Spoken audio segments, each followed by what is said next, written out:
પરિસ્થિતિની જે વાત કરીએ તો એલપીજીનું ઉત્પાદન મર્યાદિત થયું હોઈ શકે યુદ્ધની પરિસ્થિતિના કારણે. એટલે તે બાબતે ઘરેલું એલપીજી અને કમર્શિયલ એલપીજી ડોમેસ્ટિક બધા હોય છે એનું કંઈ અછત ના થાય તે બાબતે આજે અત્રેની જેટલી ડોમેસ્ટિક સપ્લાયની એજન્સીસ છે આખા જિલ્લાની તેની તાકીદ મિટિંગ રાખવામાં આવેલી. આઈઓસી અને બીપીસીએલના અધિકારીઓને હાજર રાખવામાં આવ્યા અને ખાસ બધી એજન્સીને સૂચના મળેલી છે અમારા તરફથી કે જે ડોમેસ્ટિક સપ્લાય જે આઈઓસીની ને એચપીસીએલની ગાઈડલાઈન હાલ આવેલી છે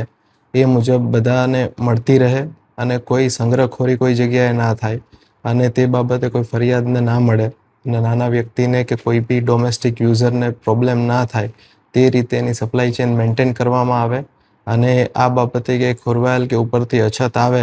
તો તાકીદે એજન્સી અમને અને આઈઓસીએલ એચપીસીએલ બીપીસીએલના અધિકારીઓને જાણ કરે જેથી તેનું સમયસર નિરાકરણ થઈ શકે. હાલની સરકારશ્રીની ગાઈડલાઈન મુજબ પાઇપ્ડ ગેસીસ અને જે આપણે રેસિડેન્શિયલ યુઝના બોટલ્સ છે તેને પ્રાયોરિટી આપવામાં આવી છે.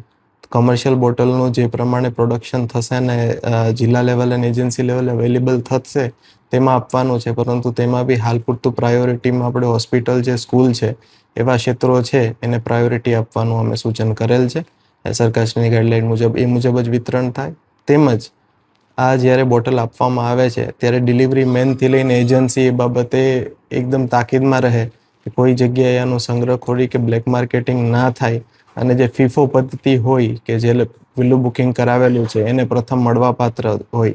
તેનું ચોક્કસ લેવલે ફોલો થાય તેનું અમારી એન્ફોર્સમેન્ટ અને ઇન્સ્પેક્ટરની ટીમો બી લગાવેલી છે. એ બી આનું સતત મોનિટરિંગ આખા જિલ્લામાં કરશે.